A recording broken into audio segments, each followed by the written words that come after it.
من الشیطان اللعین الرجیم بسم اللہ الرحمن الرحیم الحمدللہ الذی دل علی ذاتہ بذاتہ وتنزہ عن مجالسۃ مخلوقاتہ الذی خلق الخلائق بقدرتہ ونشر الریاح برحمتہ ونزل القرآن على عبده أبي القاسم محمد اللهم صل على محمد وعلى محمد وعليه الطيبين الطاهرين المعصومين المظلومين المنتجبين المنتخبين ولعنة الله على أعدائهم وعلى قوم الظالمين اما بعد فاعوذ باللہ من الشیطان اللعین الرجیم بسم اللہ الرحمن الرحیم وما خلقت الجن والانس الا لیعبدون صلوات پڑھیے اللهم صل على محمد وعلى محمد صاحبان محترم، عزیزان مجلس، عزاداران مظلوم کربلا، ایام ازاں ہیں اور ہر ایمان والا، ہر انسان جس کے اندر انسانیت باقی ہے، وہ اپنی اپنی بساط کے مطابق اپنے اپنے گھروں میں، امام بارگاہوں میں جناب سیدہ صلوات اللہ علیہا کی صف ادا بچھاتا ہے۔ مجھے دو جملے صرف اس لیے پڑھنے ہیں کہ میں یہ دیکھتا ہوں کہ نوجوانوں کی عادت یہ بن گئی ہے کہ نوجوان اپنے گھر بار کو چھوڑ کر، اپنے آرام کو چھوڑ کر، اپنی آسائشوں کو چھوڑ کر مجلس ادا میں تو ضرور آ جاتے ہیں، لیکن وہ وقت جو مجلس ادا کے لیے انہوں نے مختص کر ہی لیا ہے، اس کی زینت صف ادا کو نہیں بناتے۔ مجلس میں تو آرام کو چھوڑ کر آ گئے، گھر بار کو چھوڑ کر آ گئے، سکون کو چھوڑ کر آ گئے، دنیا کی آسائشوں کو چھوڑ کر آ گئے، لیکن یہاں پر بھی ان کا پیچھا اس نے کیے رکھا جو صف ادا کا دشمن ہے۔ واہ واہ محترم، بے شک بڑی معافی کے ساتھ سخت جملے ہیں کہ ہم گھر بار کو چھوڑ کر آ ہی گئے ہیں، آرام کو چھوڑ ہی دیا ہے، گھر والوں کو چھوڑ ہی دیا ہے، خاندان کو چھوڑ ہی دیا ہے، اور اپنے دل و دماغ میں یہ بنا کر آ ہی گئے ہیں کہ ہم مجلس امام حسین علیہ السلام میں سیدہ کو ان کے لال کا پرسہ دینے کے لیے جا رہے ہیں، لیکن آ کے باہر بیٹھ گئے، چوک میں بیٹھ گئے، کوئی ایک ٹولی میں، کوئی دوسری ٹولی میں، کسی کو کچھ نہ ملا تو اس انتظار میں بیٹھ گیا کہ اب مولوی بیٹھے گا، عالم بیٹھے گا، خطیب بیٹھے گا تو فرش ادا میں بیٹھیں گے۔ کیا بات، کیا ہماری سنگت، ماتمی سنگت لگے گی تو فرش ادا میں آئیں گے، یا کچھ مومنین ایسے ہیں جو اس انتظار میں بیٹھ جاتے ہیں کہ لنگر اور تبرک سٹارٹ ہوگا تو صف ادا پر بیٹھیں گے؟ عزیزان محترم، میں اپنی بات نہیں کرنا چاہتا، میں امام رضا علیہ السلام کا فرمان سنانے لگا۔ اللہم صلی علی محمد وعلی محمد۔ امام رضا علیہ السلام کے دور سے پہلے عزاداری امام حسین علیہ السلام میں بچھنے والی صف ادا کو مجلس نہیں کہا جاتا تھا۔ مجھے ٹاپک کچھ اور پڑھنا ہے، لیکن میں چاہتا یہ ہوں کہ کچھ جملے اس بار، کیونکہ بہت سے نوجوان باہر بیٹھے ہیں، ان کے لیے۔ امام رضا علیہ السلام سے پہلے صف ادا کو مجلس سے مختص نہیں کیا جاتا تھا۔ مجلس کہا جاتا تھا کہ جہاں پر دو یا دو سے زیادہ لوگ، افراد اکٹھے ہو جائیں، اس کو مجلس کہا جاتا تھا، یہ عربی زبان کا لفظ تھا۔ لیکن مولا رضا علیہ السلام جب خراسان آئے تو امام علیہ السلام نے جب صف ادا بچھائی تو کہا کہ آج میں اپنے دادا کی مجلس کروانا چاہتا ہوں۔ واہ واہ واہ، سبحان اللہ سبحان امام اللہ۔ رضا علیہ السلام کے لبوں سے یہ لفظ نکلنا تھا، لفظ مجلس۔ عزیزان محترم، یہ مجلس کا لفظ اتنی انسیت رکھ دیا امام حسین علیہ السلام کی صفِ ادا کے ساتھ کہ آج کے دن بھی آپ اپنے گھر والوں کو بتا کر آتے ہیں کہ ہم مجلس میں جا رہے ہیں، گھر والے سمجھ جاتے ہیں حسین کی صفِ ادا پہ جا رہے ہیں۔ واہ واہ واہ، آج آپ کسی کو بھی بتا دیں کہ میں مجلس میں جا رہا ہوں، کوئی یہ نہیں پوچھتا کس کی مجلس میں۔ میرے مولا رضا کے لبوں سے نکلا ہوا لفظ ہے کہ مجلس حسین کے ذکر سے انسیت رکھتا ہے، مناسبت رکھتا ہے، مطابقت رکھتا ہے۔ اتنی مطابقت کہ اب ذکر کسی کا بھی ہو، مجلس 11 اماموں میں سے کسی کی بھی ہو، آپ کہیں میں مجلس میں جا رہا ہوں، لیکن سب یہ سمجھیں گے کہ حسین کی مجلس میں۔ میرے مولا رضا علیہ السلام سے جب پوچھا گیا مولا اس مجلس میں آنے والے مومنین کی کو فیض کیا حاصل ہوگا؟ عزیزان محترم، میں اس جملے کے لیے یہ اتنا واقعہ اور اتنا وقت لیا آپ کا۔ میرے مولا رضا علیہ السلام فرماتے ہیں کہ اللہ نے ہر انسان کو، ہر ذی روح کو زندگی دینے کے بعد موت دینی، اس کے موت کا وقت مختص کر دیا ہے، اس کی زندگی بیان کر دی گئی ہے، لکھ دی گئی ہے۔ عزیزان محترم، میرے مولا فرماتے ہیں کہ جو مومن مجلس امام حسین علیہ السلام میں گھر سے چل کر آ جاتا ہے اور جتنا وقت بھی وہ صفِ اذا پر بیٹھ جاتا ہے، اس کا انعام اسے یہ ملتا ہے کہ اللہ اتنا وقت اس کی زندگی میں لکھتا ہی نہیں۔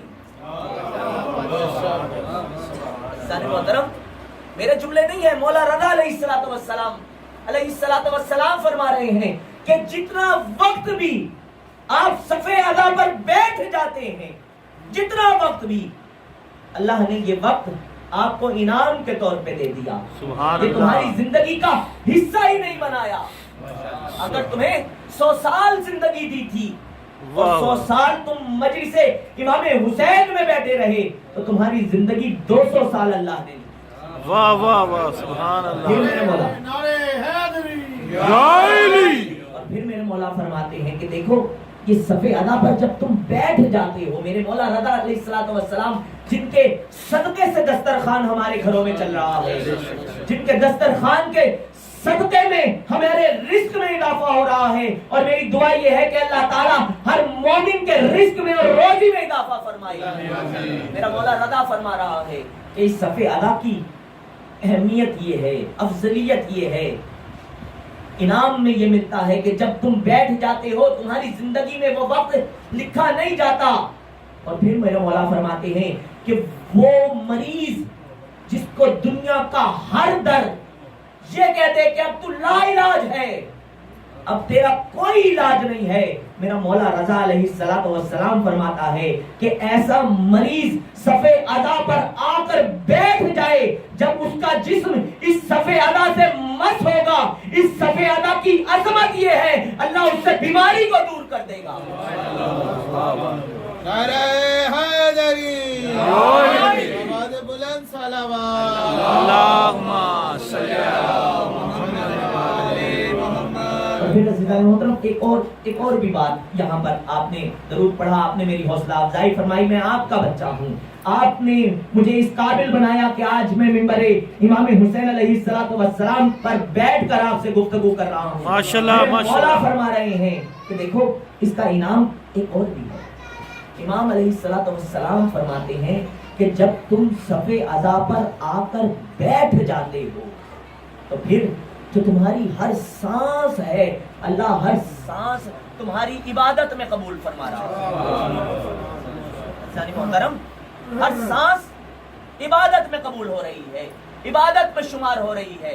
اور عزیزان محترم دیکھیے گا کہ یہ یہاں پر آ کر بیٹھ جانا، صفِ اذا پر بیٹھ جانا، یہ کوئی عام صفِ اذا نہیں ہے۔ اس فرش کو یہ نہ سمجھیے گا کہ یہ کوئی چادر ہے ہم آ کر بیٹھ گئے ہیں، نہیں عزیزان محترم، میرا مولا فرماتے ہیں کہ دیکھو یہ صفِ اذا وہ صف ادا ہے جہاں پر ہم آئمہ آ کر بیٹھتے ہیں. اللہ اور پھر فرماتے ہیں کہ یہ وہ صف ادا ہے جہاں پر ام الائمہ ہماری دادی آ کر بیٹھتی.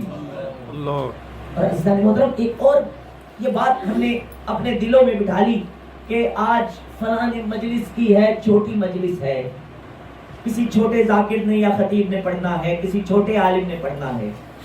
یہ چھوٹا بڑا عزاداری میں، عبادات میں اللہ نے لوگوں نے شامل کر دیا. عزیزان محترم اللہ نے تو عبادات میں کوئی چھوٹی عبادت اور بڑی عبادت رکھی نہیں تھی. بے شک بے شک. اللہ صرف عبادات کو تولے گا. سورہ القاریہ اٹھا کر دیکھ لیں کہ اللہ تعالیٰ ارشاد فرماتا ہے کہ ہم تمہارے اعمالوں کو تولیں گے. اللہ کبھی نہیں دیکھے گا کہ تم نے کتنے عمل کیے، تم نے چھوٹا عمل کیا ہے یا بڑا عمل کیا. اللہ کہتا ہے ہم تمہارے اعمالوں کا وزن کریں گے. یہ چھوٹی بڑی مجلس کیا ہوتی ہے، یہ چھوٹا بڑا ذاکر کیا ہوتا ہے. ہم یہ کہتے ہیں کہ آج مومنین کی تعداد کم ہے، یہ چھوٹی مجلس ہے. عزیزان محترم کائنات عالم میں جو پہلی مجلس ہے نا، پہلی مجلس جو پہلے امام بارگاہ میں ہوئی ہے، اس میں آپ کو پتا ہے کہ اس میں تعداد مومنین کی کتنی تھی؟ صرف 2. اللہ جب میرا رسول اس دنیا سے گیا ہے نا، اس سیدہ نے اپنے فرش میں، اپنے صحن میں فرش ادا بچھائی ہے. حسن اور حسین کو سامنے بٹھایا اور کہتی کیا ہے؟ اے میرے بیٹو دیکھو میں اپنے بابا کی فرش ادا بچھا رہی ہوں، تم مجھے میرے بابا کا فرصہ پیش کرو، میں تمہیں تمہارے نانا کا فرصہ پیش کروں. پہلی مجلس جس میں مومنین کی تعداد صرف 2 اور کائنات کی سب سے بڑی مجلس، سب سے بڑی مجلس. کبھی یہ نہ سوچنا کہ چھوٹی مجلس ہے. اور پھر عزیزان محترم دیکھیے گا میرے مولا رضا نے فرمایا کہ یہاں پر آنے کا سب سے بڑا فائدہ کیا ہے کہ ہر سانس عبادت میں شمار ہو رہی ہے. اور یہی میرا عنوان ہے. اللہ ارشاد فرما رہا ہے وَمَا خَلَقْتُ الْجِنَّ وَالْإِنسَ إِلَّا لِيَعْبُدُونِ. واہ واہ واہ سبحان اللہ، کیا بات کہ ہے. ہم نے نہیں خلق کیا جنوں اور انسانوں کو الا لیعبدون مگر واسطہ عبادت کے. واہ واہ واہ عزیزان محترم سبحان اللہ. اللہ نے انسان کو خلق کیا ہے عبادت کے لیے. تو ذرا سوچ کے بتائیے گا کہ جب ہم کوئی شے خلق کر رہے ہوتے ہیں، کوئی شے بنا رہے ہوتے ہیں، اس شے کے خلق کرنے کا کوئی نہ کوئی مقصد ضرور ہوتا ہے. سبحان اللہ کیا بات. اگر انسان نے یہ ایجادات ہوئی ہیں، یہ موبائل آیا، یہ ٹیلی فون آیا، یہ بجلی بنی، انسان نے اللہ کی عطا کردہ نعمت عقل سے یہ چیزیں بنائیں، لیکن بہت سی ایسی چیزیں ہیں جو انسان بنانا چاہتا تھا لیکن بنا تو لی، لیکن جب وہ کام کرنے لگی تو اس طرح کام نہ کیا جس طرح انسان چاہتا تھا. تو کیا ہوا؟ بنانے والوں کو آپ نے کبھی ان کا نام سنا؟ گراہم بیل نے ایک ٹیلی فون بنایا، اس نے ہیلو بولا، دوسری سائیڈ پہ ہیلو ریسیو ہو گیا. آج تک سب یہ کہہ رہے ہیں کہ یہ ٹیلی فون بنانے کا جو خالق ہے، بانی ہے، وہ گراہم بیل ہے. لیکن عزیزان محترم تاریخ گراہم بیل کا نام تو لیتی ہے. یہ تجربہ اس سے پہلے بھی کئی لوگوں نے کیا. کئی لوگوں نے کوشش کی کہ اپنا پیغام ایک جگہ سے دوسری جگہ ڈسٹینس سے، فاصلے سے پہنچائے، کوئی نہ کر سکا. کیا ان کا نام آپ کو آتا ہے؟ نہیں آتا. کیوں؟ کیونکہ جو بھی بے مقصد چیز بناتا ہے اس کا نام نہیں ہوتا، نہ چیز کا نام ہوتا ہے، نہ خالق کا نام ہوتا ہے. اللہ فرما رہا ہے وَمَا خَلَقْتُ الْجِنَّ وَالْإِنسَ إِلَّا لِيَعْبُدُونِ کہ ہم نے انسانوں کو اور جنوں کو خلق کیا ہے عبادات کے لیے. اگر میں یہ فارمولا لگا دوں اس جگہ کہ اللہ نے انسان کو خلق کیا تھا عبادت کے لیے، ذرا سوچ کے بتائیے گا کتنے انسان ہیں جو اللہ کی عبادت کر رہے ہیں. سوچ کے بتائیے گا. میرے سے بزرگ بیٹھے ہیں، انالیسس بھی زیادہ ہے، تجربہ بھی زیادہ ہے، مختلف مختلف ممالک اور اپنے معاشرتی نظام پر نظر بھی رکھتے ہیں، دور اندیش بھی ہیں. اگر پوری دنیا کے اندر انسانوں کا ہم انالیسس کریں، ان پہ نظر دوڑائیں، تو 1/3 میجورٹی بھی اللہ کی عبادت نہیں کرتی. عزیزان محترم، میں مسلمانوں کی بات نہیں کر رہا، پورے انسان. اللہ فرما رہا ہے، اللہ یہ نہیں کہہ رہا میں نے مسلمانوں کا خلق کیا ہے، اللہ کہہ رہا ہے وما خلقت الجن والانس، کہ ہم نے انسانوں کو خلق کیا ہے، ہم نے جنات کو خلق کیا ہے. عزیزان محترم دیکھیے گا، اگر یہ سوچا جائے نعوذ باللہ کہ اللہ تو نے جو انسانوں کو خلق کیا، ایسے انسان جس کو تو نے اپنی مخلوقات میں اشرف مخلوق بنایا، اعلیٰ مخلوق بنایا، یہ مخلوق تو ایسی ہے جو تیری عبادت ہی نہیں کرتی.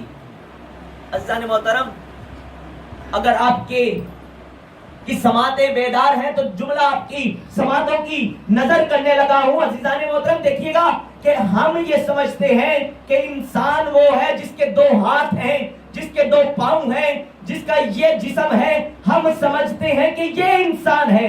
عزیزان محترم یہ انسان نہیں ہے. آیت کہہ رہی ہے وما خلقت الجن والانس، کہ ہم نے جنات کو اور انسانوں کو خلق کیا ہے الا لیعبدون، عبادت کے لیے. آیت یہ بتا رہی ہے کہ یہ بدن رکھنے والا انسان نہیں ہے، بلکہ انسان صرف وہ ہے جو اللہ کی عبادت کر رہا ہے. واہ واہ واہ، سبحان نعرہ اللہ، تکبیر، اللہ اکبر، نعرہ رسالت، یا رسول اللہ، نعرہ حیدری، بلندتر صلوات. اللہم صلی علی محمد وآل محمد. اب ایسے کوئی انسان نہ سمجھ لینا کہ جو عبادت بھی نہ کرتا ہو، صرف یہ بدن رکھتا ہو، ہم سمجھ رہے ہو یہ انسان ہے. عزیزان محترم انسانوں کے روپ میں حیوان ہے وہ جو اللہ کی عبادت کے خلاف جا رہا ہے. اور پھر دیکھیے گا کہ عبادت، اے اللہ اب ہمیں کیسے پتا چلے کہ عبادت کیا ہے؟ ہمیں تو یہ بتایا گیا کہ نماز عبادت ہے، روزہ عبادت ہے، حج عبادت ہے، زکوٰۃ عبادت ہے، خمس دینا عبادت ہے، جہاد کرنا عبادت ہے، والدین کا احترام کرنا عبادت ہے، حقوق اللہ عبادت ہے، حقوق العباد عبادت ہے، ہمسایوں کے حقوق عبادت ہے. ہمیں تو یہ بتایا گیا رزق حلال کمانا عبادت ہے. واہ واہ، اے اللہ اب ہمیں کیسے پتا چلے کہ یہ عبادت ہے؟ تو عزیزان محترم ارشاد رب العزت ہو رہا ہے، دیکھو قرآن تمہارے لیے ضابطۂ اخلاق ہے. قرآن وہ ہے، دیکھیے گا جو قرآن کا دوسرا سورہ ہے، ارشاد ہو رہا ہے بسم اللہ الرحمن الرحیم الف لام میم ذالک الکتاب لا ریب فیہ ھدی للمتقین. واہ واہ واہ، قرآن ہادی ہے کن کے لیے؟ متقین کے لیے. اے اللہ قرآن تو ہونا چاہیے تھا تمام مسلمانوں کے لیے، واہ واہ واہ، سبحان قرآن کو اللہ، ہدایت دینی چاہیے تھی تمام مسلمانوں کے لیے، بلکہ مسلمانوں کے لیے نہیں، قرآن کو ہدایت دینی چاہیے تھی تمام انسانوں کے لیے. واہ واہ واہ، عزیزان محترم نہیں، اللہ نے کہا ھدی للمتقین، قرآن ہادی ہے صرف متقین کے لیے. بے شک، واہ جی اگر کوئی واہ، مفہوم عبادت سمجھنا چاہتا ہے وہ قرآن نہ کرے، بلکہ ان کے پاس آئے جو مفہوم عبادت بتائیں گے. کس کو؟ انسانوں کو بھی اور مسلمانوں کو بھی. واہ واہ واہ، صرف مسلمانوں کو نہیں بتائیں گے، وہ تمام عالم انسانیت کو بتائیں گے. قرآن صرف ہدایت دے گا متقین کو، لیکن ہم نے ایسے بھی بھیجے ہیں جو انسانوں کے لیے ہادی ہیں. اور پھر دیکھیے گا کہ ہمیں یہ بتایا گیا کہ نماز عبادت ہے، روزہ عبادت ہے، حج کرنا عبادت ہے. بے شک یہ اللہ کی عبادت ہے، بے شک یہ اللہ کی عبادت ہے. لیکن عزیزان محترم مسجد نبوی میں چلتے ہیں، ایک صحابی ہے جو نماز کی حالت میں ہے، رسول کھڑے ہو کر اس کو آواز مارتے ہیں، نہیں آتا. رسول دوبارہ پکارتے ہیں، نہیں آتا. رسول تیسری بار پکارتے ہیں، نہیں آتا. جب نماز مکمل کر لیتا ہے تو رسول کی خدمت میں حاضر ہوتا ہے، یا رسول اللہ آپ نے پکارا، آپ نے بلایا. عزیزان محترم تاریخ کہتی ہے، مسجد نبوی کی تاریخ ہے، اصحاب کرام موجود ہیں کہ رسول نے اس صحابی سے منہ پھیر لیا. کہنے لگا یا رسول اللہ ناراض ہو گئے؟ کہا ہاں، جب ہم نے اس وقت بلایا تھا تب کیوں نہیں آئے؟ اب کیا کرنے آئے ہو؟ جملہ دیکھیے گا جو اس نے جواب دیا ہے میرے رسول کو، کہتا ہے یا رسول اللہ میں اللہ کی عبادت کر رہا تھا، میں نماز پڑھ رہا تھا۔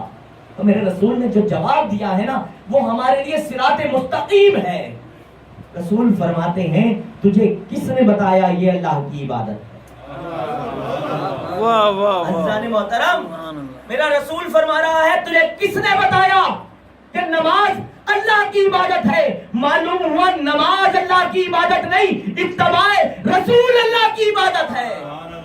واہ واہ نعرہ رسالت، نعرہ حیدری، رسول کی اتباع کرنا، رسول کی بات کو ماننا اللہ کی عبادت ہے۔ رسول بتائیں کہ نماز اللہ کی عبادت ہے تو اس طرح عبادت کرنا، اس طرح نماز پڑھنا جس طرح رسول نے بتائی ہے، تب نماز اللہ کی عبادت ہے۔ آپ ساری رات کھڑے رہے رکوع میں، آپ ساری رات سجدے میں گرے رہے عزیزان محترم، لیکن رسول کی اتباع میں نہیں۔ آپ فجر کی جگہ ظہر کی نماز پڑھ لیں، ظہر کی جگہ مغرب کی نماز پڑھ لیں، نماز بے شک آپ نے پڑھی لیکن وہ نماز آپ کے منہ پہ دے ماری جائے گی۔ کیوں؟ کیونکہ آپ نے نماز ضرور پڑھی ہے لیکن اتباع رسول میں نہیں پڑھی، رسول کی اتباع میں نہیں پڑھی۔ رسول نے جس طرح بتائی اس طرح نماز پڑھی جائے۔ عزیزان محترم، تب نماز، روزہ، حج، زکوٰۃ، خمس، جہاد اللہ کی عبادت اس وقت ہیں جب اتباع رسول میں کیا جائے۔ اب یہی رسول کہہ رہا ہے کہ ماں باپ کا احترام کرنا اللہ کی عبادت ہے۔ اب جو نہ کرے، کچھ ایسے بھی ہیں ہمارے نوجوان، ہمارے دوست، ہمارے بھائی، ہمارے ساتھ اٹھنے بیٹھنے والے جو نماز تو 5 وقت کی باقاعدگی سے پڑھتے ہیں، ماں باپ کا احترام نہیں کرتے۔ بھائی تمہیں کس نے کہا کہ صرف تم نماز پڑھ لو تو اللہ کی عبادت ہو جائے گی؟ نماز اللہ کی عبادت نہیں تھی، اتباع رسول اللہ کی عبادت تھی۔ اتباع رسول یہ ہے کہ جو رسول نے کہا ہے اس کو مانا جائے، واہ واہ واہ سبحان اللہ، جو رسول نے فرمایا اس کو پر عمل کیا جائے تب نماز ادا ہوگی۔ اور پھر عزیزان محترم دیکھیے گا کہ رسول نے کہا ماں باپ کا چہرہ دیکھنا عبادت ہے۔ کس کی عبادت ہے؟ ماں باپ کی عبادت، اللہ کی عبادت ہے، اللہ کی عبادت۔ حقوق العباد ادا کرنا اللہ کی عبادت ہے۔ عزیزان محترم، اگر آپ کی سماعتیں بیدار ہیں تو جملہ کہوں کہ نماز رسول نے بتایا اللہ کی عبادت ہے، روزہ اللہ کی عبادت ہے، زکوٰۃ اللہ کی عبادت ہے۔ اب وہی رسول کہہ رہے ہیں بے ذکر علی یہ عبادت، واہ واہ واہ علی کا ذکر کرنا۔ یا علی، پھر دیکھیے گا کہ اگر کوئی نماز ادا کرے رسول کی اتباع نہ کرے، کیا نماز قبول ہے؟ کیا روزہ قبول ہے؟ کیا زکوٰۃ قبول ہے؟ نہیں عزیزان محترم، جو بھی اتباع رسول میں کرے وہ عبادت قبول ہے۔ اچھا، اگر کوئی رسول کی اتباع کو چھوڑ کر نماز کا منکر ہو جائے، بڑی توجہ سامعین محترم، کوئی کہے نماز ہے ہی کچھ نہیں، میں تو بخشا بخشایا آیا ہوں، میں جس طرح آیا ہوں بس ویسے ہی چلا جاؤں گا، اللہ مجھے بخش دے گا، وہ رحیم بھی ہے، کریم بھی ہے، وہ رحمان بھی ہے، رحیم بھی ہے۔ عزیزان محترم، کیا وہ بخشا جائے گا؟ نہیں۔ کیوں؟ اس لیے کہ اس نے عبادت تو کی نہیں، جو اس کا غرض خلقت تھا، جو مقصد خلقت تھا وہ اس نے ادا ہی نہیں کیا۔ معلوم ہوا کہ جو نماز کا منکر ہے بخشا نہیں جائے گا، جہنم میں جائے گا۔ جو روزے کا منکر ہے بخشا نہیں جائے گا، جہنم میں جائے گا۔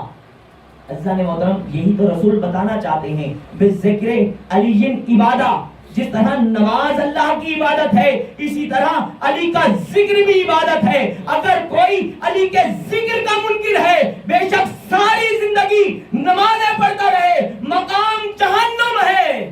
واہ واہ واہ واہ واہ سبحان اللہ. کیوں؟ کیونکہ اس نے اتباع رسول ہی نہیں کی, اس نے رسول کی بات کو مانا ہی نہیں. اور پھر دیکھیے گا کہ رسول کی بات, رسول کیا فرماتے ہیں, اتباع کس طرح کی جاتی ہے. رسول فرماتے ہیں کہ ہر وہ عبادت قبول ہوگی جس کی نسبت تمہاری محمد اور آل محمد کے ساتھ ہو. اگر تم نماز پڑھ رہے ہو اس طریقے سے جس کی نسبت محمد اور آل محمد کے ساتھ ہے تب نماز قبول. اگر روزہ رکھ رہے ہو اس کی نسبت محمد اور آل محمد کے فرامین کے مطابق ہے تب روزہ قبول.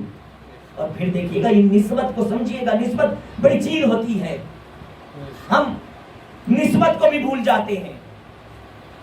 ہر کوئی یہ دیکھنے لگتا ہے کہ عمل, اگر کوئی بڑی سی مجلس کرا دے, بڑے زیادہ سے مومنین کو بلا لے تو ہم کہہ دیتے ہیں کہ یہ بڑا مومن آدمی ہے, بہت بڑا عزادار ہے. لیکن اس کی نسبت اگر یہ ہو کہ میں اتنی دنیا کو اکٹھا کر کے بڑا عزادار بن جاؤں, وہ دنیا کی نظر میں عزادار ہو سکتا ہے, سیدہ کی نظر میں عزادار نہیں ہو سکتا. بے شک کیوں؟ بے شک. کیونکہ اس کی نسبت شر کی طرف سے تھی. نسبت اگر شر کی طرف ہو تو پھر وہ اچھے نیک عمل بھی کرتا رہے اور عمل اس کے منہ پہ دے مارے جائیں گے, جہنم کا ایندھن بن جائے گا. اور پھر عزیزان محترم اگر آپ اجازت دیں تو میں یہ نسبت پہ آپ کو واقعہ نہ سنا دوں. صلوات پڑھیے گا محمد و آل محمد. اللہم صلی علی محمد و آل محمد. کہ اگر عمل اچھا بھی ہو, عمل نیک بھی ہو اور اس کی نسبت شر کی طرف سے ہو تو وہ عمل قابل قبول نہیں ہے. لیکن اگر کچھ کمی ہو عمل میں, کچھ کمی ہو لیکن نسبت حق کی طرف ہو تو اللہ وہ عمل قبول کرتا ہے. یہ مقدمہ میں نے آپ کی خدمت میں پیش کیا ہے.